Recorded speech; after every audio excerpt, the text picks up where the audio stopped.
Relationships with Jessica Hartley. We are live here at the KHTS studio in beautiful downtown Santa Clarita. We are here now every Thursday at 12 p.m. on AM 1220 or 98.1 FM. And today we're going to talk all about the fairy tale. Is it real? What can we expect from relationship, especially in long-term love? And here to talk about all of that with me today is Amanda Gish. Hello. Thank you for coming on to the show today. Thank you for having me. So, Amanda, you are a mother of two. Correct. And you have a husband that you've been married now for 7 years. Yes. And something that stood out to me about your relationship story is how you guys met. Can you tell me about that? We met in boxing class at the gym. Yeah, about 12 years ago. That's so neat. That's so cool. Because, one of the things that I get from couples all the time is when they're looking for a relationship or looking for dating and things like that. They're like, oh, I don't want to go on the online dating thing. And my advice to them is always, well, go start doing the things that you love. Definitely. And that's essentially what you did. So that's your story. You were like, hey, I love boxing. Or did you go to it because you were looking for some hot men? No. I noticed that there were hot men there, but that's not why I started. Yeah. Okay. You liked it. I enjoyed it. Yeah, it was fun. Yeah. Okay, cool. So if you're out there and you're actually looking to date, that might be a great idea. Also, just really go for the things that you love because it's about you. And that's really what we're going to talk about today as well, because so much of the way that we've been set up in our society and the way that we've sort of been conditioned through growing up is expecting this fairy tale. Mm-hmm. And now if anyone knows or has heard me speak before, I'm a big believer in long-term love and essentially that the fairy tale does exist. But the way that I try to explain it is that it's not in the way that we think it exists or the way that we've been conditioned to believe that it exists. And there are some things about it that are totally false. Yeah, I absolutely agree. So, Amanda, what is the fairy tale to you? I guess what we've been taught that the fairy tale is that as women, we will find someone that will sweep us off our feet and save us and take care of us and be that savior figure. And I think a lot of fairy tales begin at they end at the beginning of the relationship. So they say happily ever after, but then they never really go into that long-term love. Yeah, what does that part look like? Yeah. We don't get to see that, And that's the part where you have to work. Yes, and that's the part that we don't expect. Right? The work. Exactly. You kind of assume that if it's a fairy tale, it will be beautiful and great and romantic, and that if it isn't, something isn't working. And I think the reality is that everyone has to work. It's just not realistic to think that you will have that beautiful fairy tale every single day without working on it. Right. So let's see. So the fairy tale, one part of the fairy tale is that as soon as you marry this person you've been dating, that it's going to be happy ever after, right? The other part of the fairy tale that I think is totally false is that this person completes you, like that now you're fine, that, now, everything is perfect, rather than maybe owning your perfection already from the get-go and then bringing someone in to share that with you, and then honoring the perfection in them.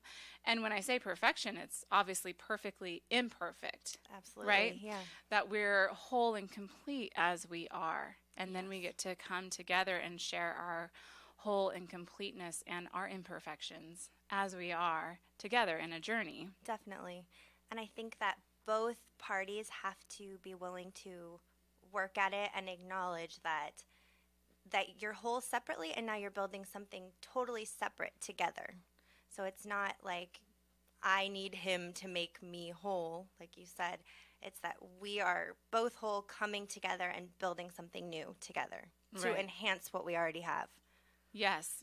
And we're building something beautiful as a union now, Yes. together as a union. Now we have this other thing that can be family, or, it could just be the two of us, but there's this union part of it. Right. And I think this is so important. I'm so glad that you brought that up because it's so important to address, because long-term marriage or relationship does not work if you forget the individuality.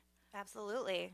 You know? Yes, I think that's such a big important part of a marriage is that you have your things that you do together and you have the time together, but then you also still have separate things that make you happy as a separate person. And then that gives you something fresh to bring to your relationship too, so that you're not just clumping into the same person. And I think that also gives you something exciting to see in your partner when they're excited about something separate. I think Yes. that's attractive, and that kind of Yes. helps build those loving feelings too. Mm-hmm. It's attractive to see someone be passionate about something else too. Right. Yes. Outside, other interests, other Right. hobbies, other things that are important to them. And so long-term love is not about the fairy tale that is not accurate. Is this idea that we are now going to be everything's going to be easy, that now it's perfect, now it's complete. What are other areas that this fairy tale feeds to us? I think that the assumption that you will always have this spark and that rush of chemicals and those butterflies, I think that that's very rare, that you don't have to work to keep those feelings going.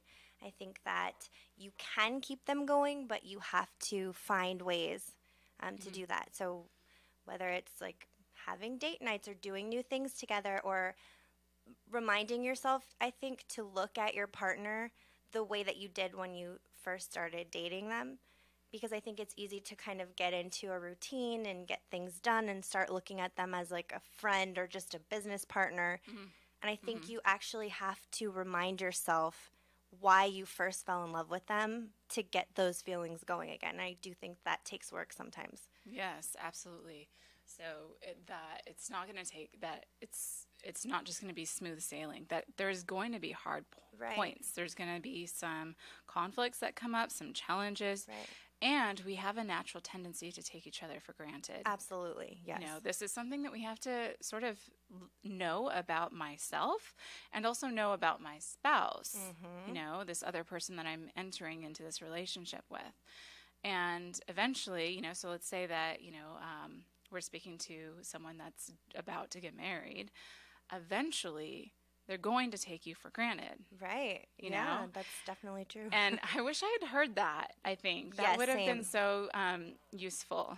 That is useful advice for newlyweds. Yeah. Yeah. And Because just go ahead. life starts happening, and it's just not realistic to think that you're always going to sit around and stare into each other's eyes and, have the same intensity that you do in the beginning. So, like I said, I think that it takes both of you reminding yourselves to look at each other with those eyes again, and to take moments to think, wow, I am really lucky that I'm married to this person, and they don't have to. Because I think sometimes you start to think that you're stuck together, and that neither of you really have to work at it, and it's just kind of like, they'll always be there. And I think you have to really remind yourself that no, you're both choosing to be there every day. It's still a choice, and that if you don't keep doing that, they might not always be there. So Right. I absolutely agree with you. There's one side of this where there's a mentality of, oh my gosh, I've run into a conflict, I've run into a problem, I'm out. Right? And that mentality absolutely doesn't work, because you'll never be happy, because you grow through conflicts. That's how you grow the most. And relationship will bring conflicts. Right. And we have to accept that. And it's a beautiful thing, because we can use it to grow on a personal level. Not just this union that we've created together, but also I feel that we have the biggest opportunities to grow on a personal level, personal development, within the relationship vessel, that we'll never face these conflicts. We'll never have our inner fears, insecurities reflected back to us in any other situation, as hard as we will inside of a relationship. Yeah, I can see So that. there's one mentality that's about, okay, if we are going to enter into a relationship and we want to make this work, we have to know that we can't run away when things get hard, when it gets tough, that I have to work it out. And when you ask elder couples that are still married, and they say, well, what's the secret to your success? And the biggest answer that comes across the board is that they have a mentality that they're going to work it out. Definitely. That there's a problem and we have to work it out. Yes. That's their mentality. Yeah. I always say that is my number one piece of marriage advice, is that you have to really look at it as a commitment, and like, you are not just going to leave when things get hard. And that's not to say that people should all stay married if they're completely unhappy, but I think most people should be able to work at it, and that you can find a spark again if you're willing to commit to it. And so then, and the other side, though, that you also brought in was just saying also, but I still have a choice whether or not I'm going to be here, and so does my spouse. Right. And to recognize and honor that and not take that for granted either. Right. So we almost have two different ways of thinking about it, and both are true. And the way to be able to do both is to really to say, okay, so if I am going to use this relationship for my personal growth, I'm going to use it to, I'm going to have the mentality to work out the issues that we face. But then at the same time, I also understand that my spouse has a choice and I have a choice. And that if at any point it just gets to I'm not seeing, I'm growing, I'm trying, and they are not, then it's okay to leave. Then it's okay to get out. And it's almost like having that awareness would help me to make sure that I'm doing my part, make sure that I'm being the best that I can be, make sure that whatever challenges that are coming in, that I'm using for my growth. And that's the difference between the person that just sees the struggle and runs away right away. Right. Because of their choice. And ultimately, you can't make it work if both parties don't want to work at it. So it's true, like, you can't control someone else. You can only control your part of the relationship and how much you want to work on it. And expressing your needs and trying to communicate that with your partner is basically the extent that you can do to change them. They have to also be willing to work on it. And then, of course, picking your battles to an extent, but if you're both communicating your needs and working on it together, then that's the way to make it last, I think. Yeah.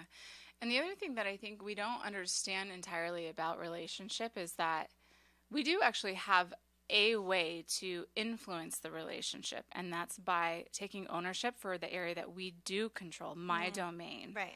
Right? Because if I just keep, this phrase that I hear all the time is, I'm waiting for my partner to meet me halfway. I'm showing up, I'm doing this much, but they're not showing up and doing their part. And that mentality will keep you stuck, because it's not about that. You have to go 100% in your domain. Stop taking responsibility for their side or what they're doing or what they're not doing or what they're showing up with or lack thereof. And just you show up 100%, be the model that you want to see, You have to also say, okay, where does this show me my opportunity for growth? Where does this show me where I can grow? And when you do that, then what happens is you uplift yourself where you have control over. Right? So if we don't do that, then we're saying, because my partner doesn't want to grow, therefore I won't grow. And that's essentially what meet me halfway means. Yeah. And so it's like, no, you do all your growth. You take that opportunity because you'll grow through challenge, and this is one of those challenges, and you grow. And what happens is that when you lift yourself up, we're like magnets. So our partner will have to rise up too. Yeah. And that's the way that we have influence over them, and their ability to grow. But we have to let them grow in their own way. We can't say, like, I need to fix you or whatever. Yeah, and I can totally see that, because you know, when we run into conflict in my relationship, sometimes I start to feel like, well, I did this and that, and I start to shut down and feel like, well, why should I have to do more? But then it's a cycle, because then he doesn't want to give as much back to me because I stopped giving back to him, and then it's a circle to the bottom. Whereas if I'm doing all I can and giving as much as I can no matter what, he sees that and usually wants to give as much to me too. So it doesn't really help any of us for me to shut down and be resentful. Yep. Yeah, and it's easy for women to feel that way, though. You know, that's a common thing, is that I always hear, why am I always doing the work? Why do I have to be the one? I've said this to my spouse a few. Why do I always have to be the one that sees your side, but you're not willing to see my side? You know, like, this is a common feeling, or feeling overextended or overworked because I have to be the mom. I have to nurture the kids, and I have to nurture you, and then I have to do the house and the cooking or whatever else, you know, that we put on our plates. The thing is that we're good at multitasking, but sometimes that's also our weakness, because we'll put on too much and then let ourselves go into overwhelm, you know? Yeah. Yeah, and I think, like, for me, that also comes back to communication, because if I am feeling overwhelmed, or if I need help, then I have to express that instead of just shutting down and being resentful. And usually if I express what I need directly, my husband will understand and help more, or try to give me what I need. And that comes back to, I think, recognizing that both people do have to bring, you know, what they can to make it work. Okay, beautiful. So thank you. So we're going to go ahead and take a quick break. And on the other side, we're going to talk about exactly what are those things that we can expect in that long-term relationship. So we've talked about a little bit of that, but what are the other things that, how do we make the fairy tale, if it does exist in some way, how does it exist, and how do we make it exist? So this is Thriving Relationships, and we'll be right back. Do you ever listen, but you're not really paying attention? Sort of like what you're doing to me right now. This is Alex Urbina, your advanced life coach specialist. One of the most frequent questions I hear is, what is a life coach? Well, tune in every Friday at noon to learn the value of having a coach and listen to a live coaching session on the radio. Right here on your hometown station, KHTS. Here's the cold, hard truth couples need to hear. Spending months or years trying to get your spouse to do their part is a complete waste of time. Our clients go from the brink of divorce to the deepest connection and the most fun and passion that they've ever felt, without years of counseling, nagging, or even ultimatums. We focus on what works to unlock the deepest levels of trust, communication, contribution, and passion. Learn how at jessicahartley.com/program. Lasting love does exist. You just get to create it. It's no secret that heavy-duty cleaning chemicals can be toxic for babies, pets, and even adults. Eco Green Clean SCV can put your worries at ease. Eco Green Clean SCV only uses organic, environmentally friendly products, reducing the risk of health issues for any age. Eco Green Cleaners uses essential oils that lend to aromatherapeutic benefits. Eco Cleaners are reliable, thorough, and all cleanings are guaranteed. Locally owned and operated by a single mom who started this organic business 5 years ago. For more information or to book a cleaning, call 993-9136. The Art Gallery of Santa Clarita Artists Association, located in downtown Newhall on 6th Street between Railroad and Main, features local members' original artwork with changing exhibits every 2 months. Purchase affordable art for your home or as gifts. Open Friday through Sunday or by appointment. Artists wishing to join the SCAA can visit santaclaritaartist.org, come to our free monthly meetings at Barnes & Noble, or stop by the gallery. For upcoming shows, check us out at santaclaritaartist.org. We make visual art visible. Pure Birth's Pregnancy and Wellness is Santa Clarita's newest birth center, offering holistic prenatal care, water births, labor and delivery, and postpartum care. Owned and operated by California Medical Board licensed midwife Tiffany Gallo, who has been serving expected families in the SCV for over a decade. Pure Births is also a Medi-Cal birth center. If you want to experience a natural birth with the freedom to birth your way in a safe and professional environment, contact Pure Births on Tournament Road near McBean, purebirths.com. your hometown station. As soon as I leave my house in Saugus, I always turn on KHTS for the latest traffic updates. 98.1 FM and AM 1220.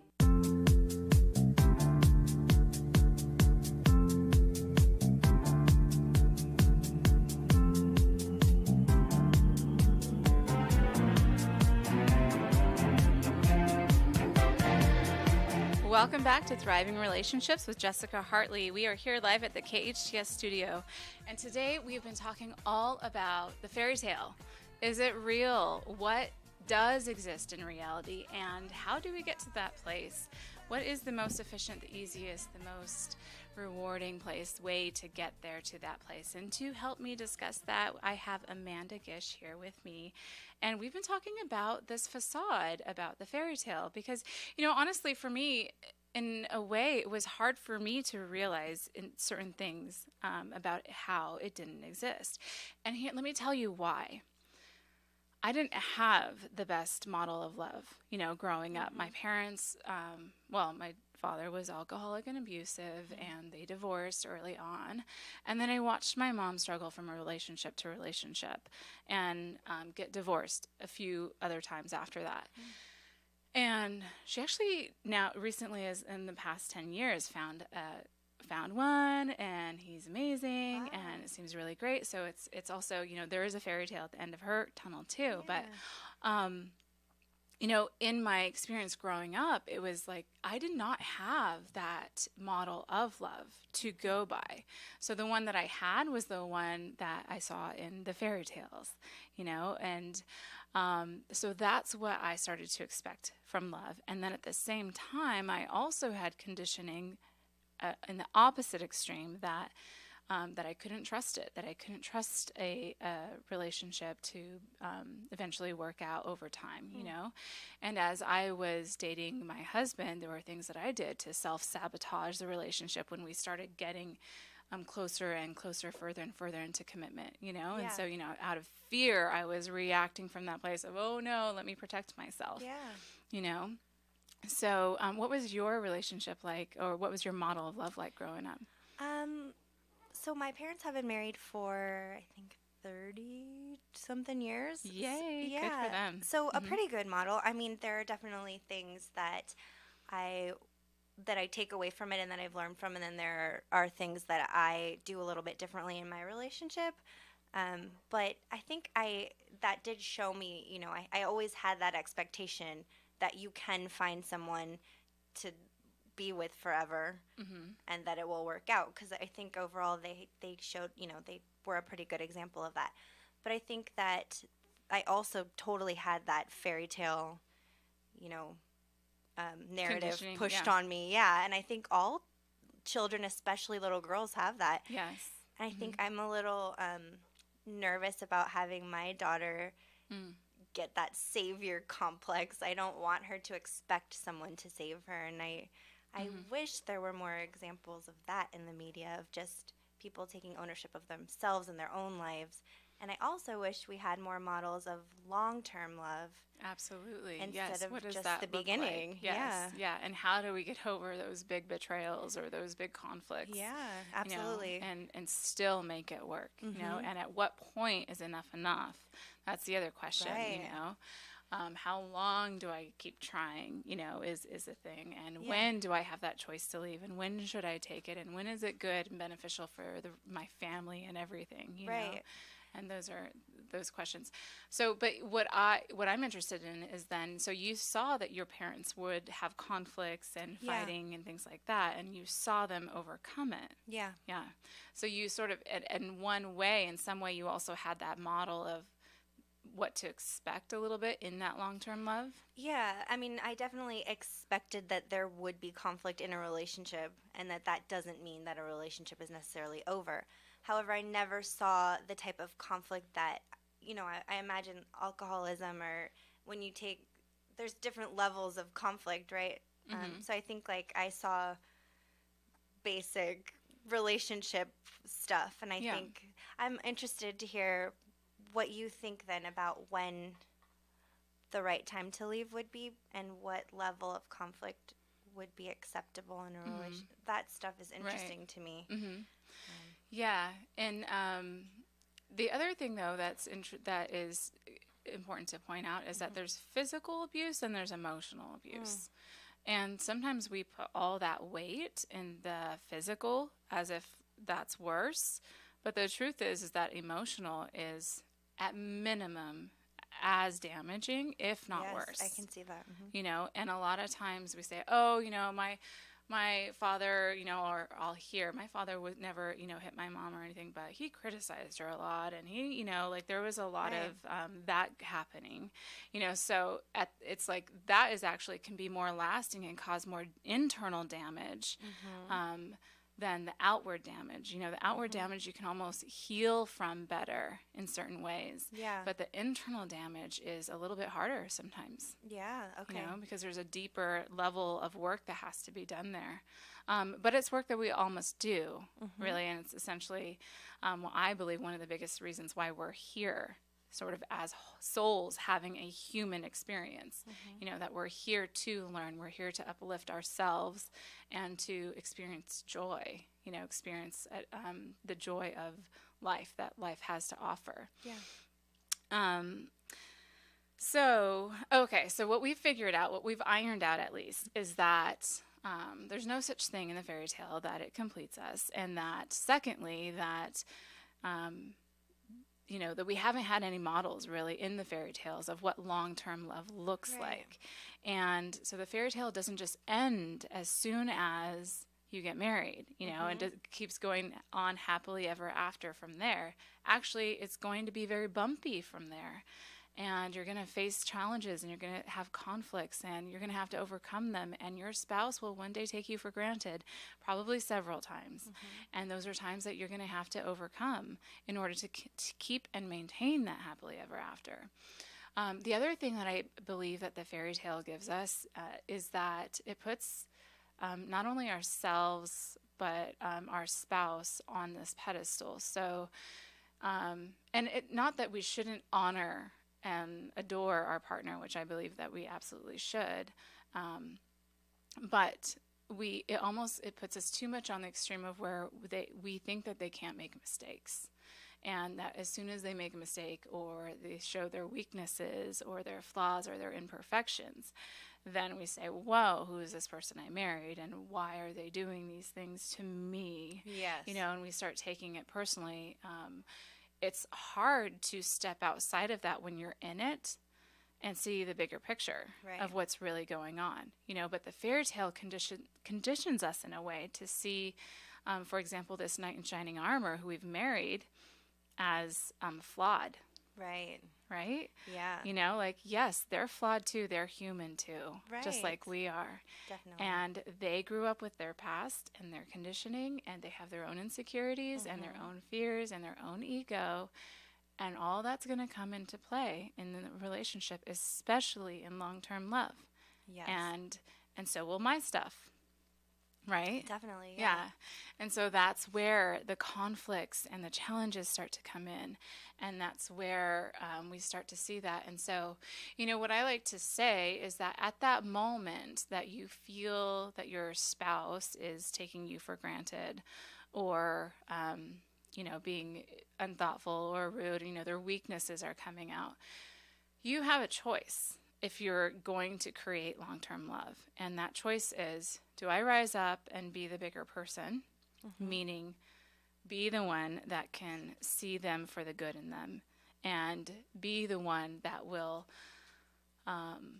uplift them into who they really are and not to see them or define them by the mistakes they're making. You know, that's choice number one. Which is essential, that has to be made at times.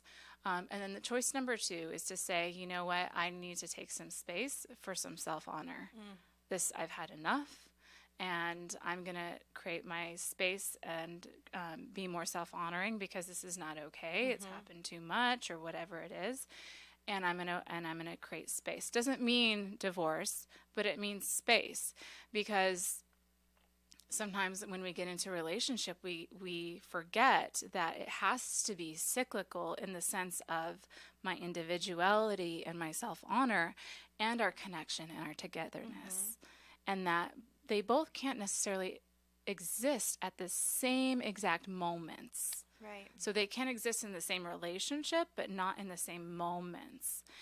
So the togetherness, the friendship, the solidarity, the deep trust, the shared experience, and all that beautiful connection kind of love is separate and very different from my individual passion, unique, even, my sensuality and, all of those things are a little bit separate, and so it's like I have to honor myself as an individual.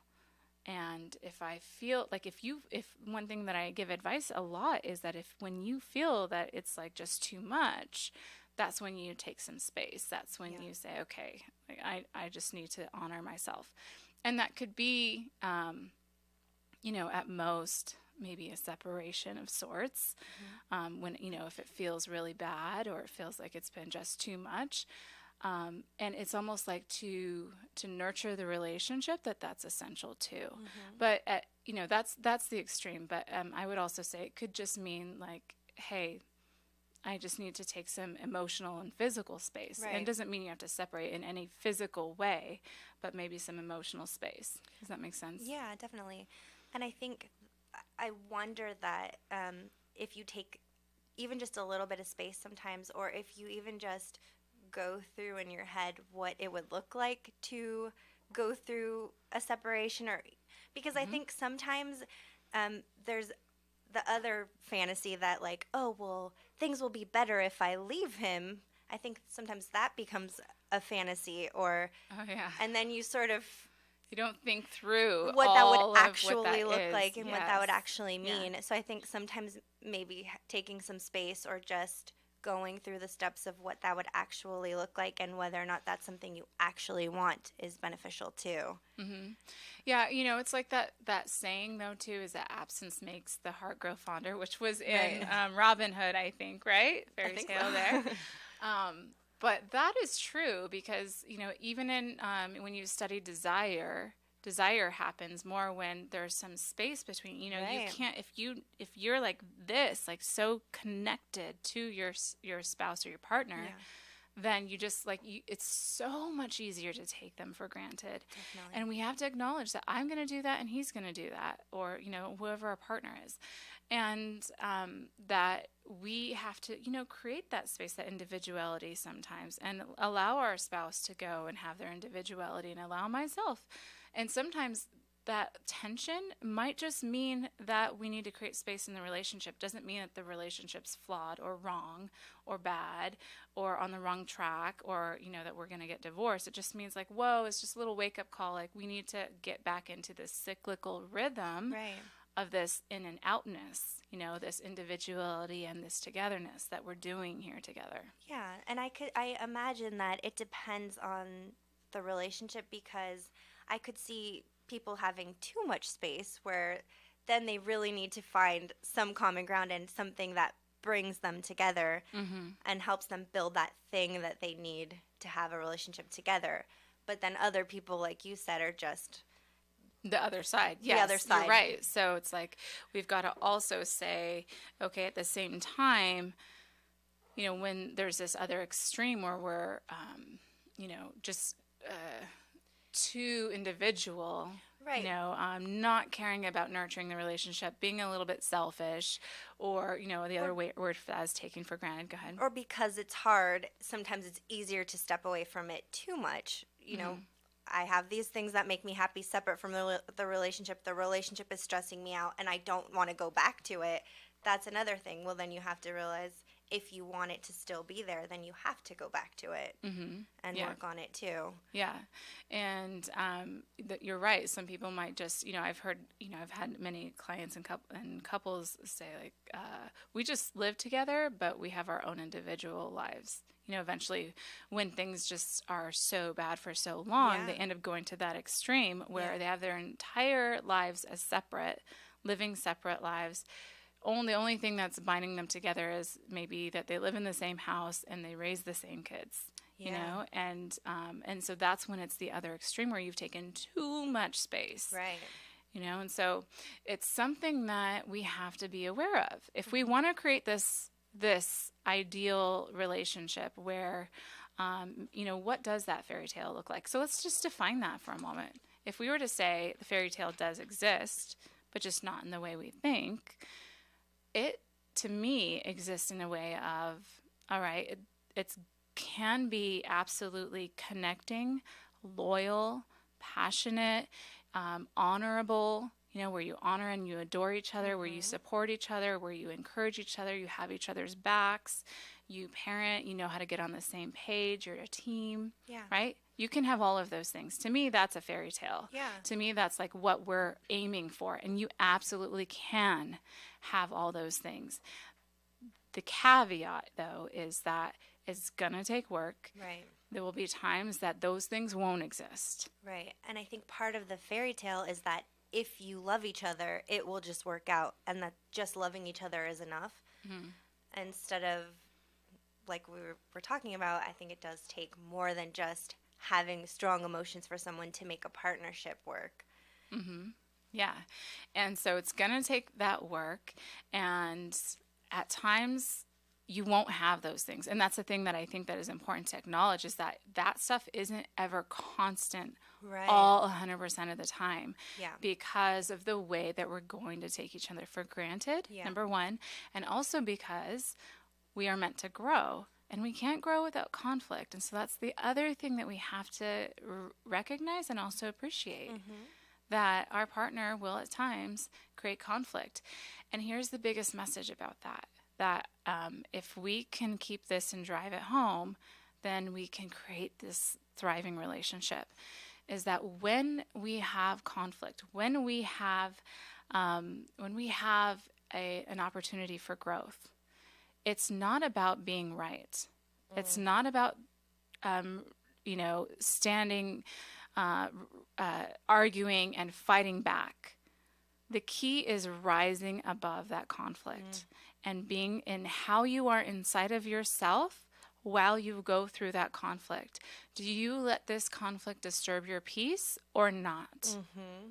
And if you can allow yourself to face these conflicts and learn better and better each time, not to let them disturb your peace, and get better and better at that, and to rise above it and to overcome it, then you are on your way. Then that's when you're really creating a thriving life, essentially. Not just a thriving relationship, not just the fairy tale, but a thriving life. Because then that means that no matter what comes your way, you can overcome it.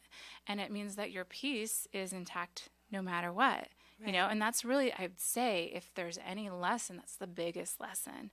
And it's hard to get to. It's a challenge. It's like an uphill climb. But we have to be conscious of what we're aiming for and keep that our eye on the prize, you know? Yeah, and I think, at least in my experience, conflict in relationship tends to be cyclical. Like, there are patterns to it. So couples tend to have the same, I don't know if you agree, the same fights over and over again, or they disagree about the same things, or and I think that gives you, like, twisting it to be a positive thing, it gives you more opportunities to work on it, because I know that, you know, my husband's going to get mad at me for leaving that dish out again, and this time I'm going to deal with it differently, or we have another opportunity to look at that conflict differently instead of falling into our same patterns. Yes, yes. And here's the other thing about growth that I think that is essential to understand and to point out, is that the things that we learned to do at one point to overcome the conflict we are facing, in order to grow at a later point, we're going to have to give those same exact things up. I see that, yeah. Right? So it's like, what we learned, so if I learned to protect myself in this way because it served me, in order for me to grow into level 2 or level 3 or wherever we want to call ourselves, it's like a video game in a way. Version 2.0. Yeah, it's like I have to give up that thing that once served me. Yeah. And that's where the challenge lies. That's where the real growth of opportunity and the kind of trusting my path, trusting my intuition comes in. Yeah. And knowing, again, keeping my eye on that, on where I'm going. And, like that's the real work. And that's one of the hardest things to do too, especially in conflict, is to give up where you're comfortable and look at the situation differently. Right. Yes, absolutely. Especially when you feel defensive or angry or self-righteous. Oh, girl, yes. To be like, wait, maybe I did do that, or, twist the way that you're looking at it. Mm-hmm. Yeah. And also, the other thing to highlight that's just coming to me right now as well is that, in my own relationship, I would say this last maybe year or so, my husband and I are in this phase of growth. It's like we're having a lot more conflicts come up for ourselves than we've had in like maybe the first 10 years combined. And it's like we had a very smooth sailing kind of point, and then now we're having lots of little conflicts. So in my mind, it's not that the relationship is over. It's like, whoa, look at this amazing opportunity. Like, we're being challenged to grow right now. I love that. Both of us. Yeah, I love know, looking and at go it like that. we're going into level 2. Yeah. Like, whoa, look at us. And so it's about until we like use where we're at right now and overcome that. That will, how fast we do that will get us back into that smooth sailing part again. Cool. Where, those conflicts don't come up as often. Yeah. I love looking at that as like this period, the stormy period, is sort of a necessity, not something that is wrong with the relationship, but it's something that you have to go through in order to get to a potentially better part of your relationship. Yes, the next stage. Yeah, I love that. Yeah, beautiful. All right, so we're going to take our second short break. We'll be right back, and this is Thriving Relationships. You're listening to Jessica Hartley and Amanda Gish. Healthcare can be difficult if you're underinsured or have Medi-Cal. Samuel Dixon Family Health Center can help. Services are available on a sliding fee schedule. The mission of the Samuel Dixon Family Health Center is to give the Santa Clarita Valley access to affordable, quality primary care.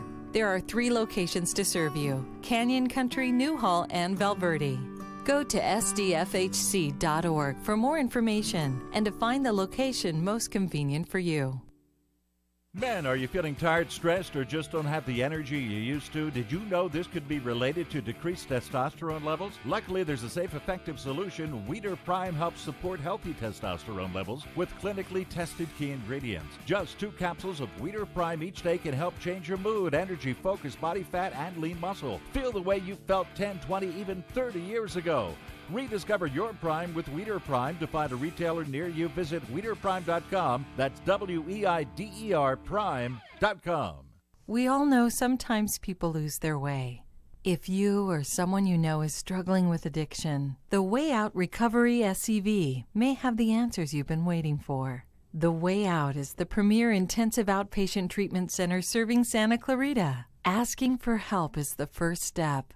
Call The Way Out today, 661-296-4444. That's 296-4444 for a private free assessment. The Way Out is an accredited, affordable outpatient program that accepts most insurance. Call us at 661-296-4444 or check us out online at thewayOutRecoveryscv.com. Quit battling with yourself. Ask The Way Out for help today.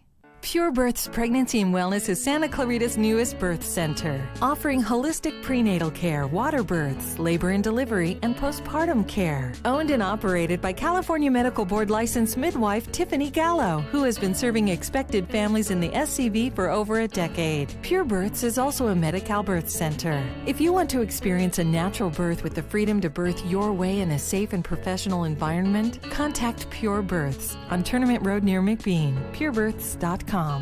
It's no secret that heavy-duty cleaning chemicals can be toxic for babies, pets, and even adults. Eco Green Clean SCV can put your worries at ease. Eco Green Clean SCV only uses organic, environmentally friendly products, reducing the risk of health issues for any age. Eco Green Cleaners uses essential oils that lend to aromatherapeutic benefits. Eco Cleaners are reliable, thorough, and all cleanings are guaranteed. Locally owned and operated by a single mom who started this organic business 5 years ago. For more information or to book a cleaning, call 993-9136. 98.1 FM and AM 1220. Welcome to Thriving Relationships with Jessica Hartley. The following is paid programming and does not necessarily reflect the opinions of KHTS or its ownership.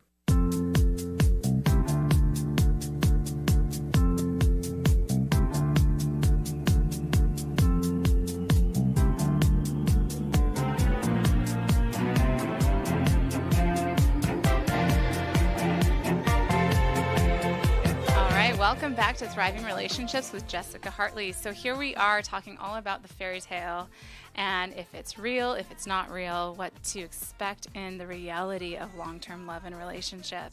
And Amanda and I have just been really diving in deep and discussing what we've been conditioned to believe that is not good for us to believe, because it creates destruction in relationship.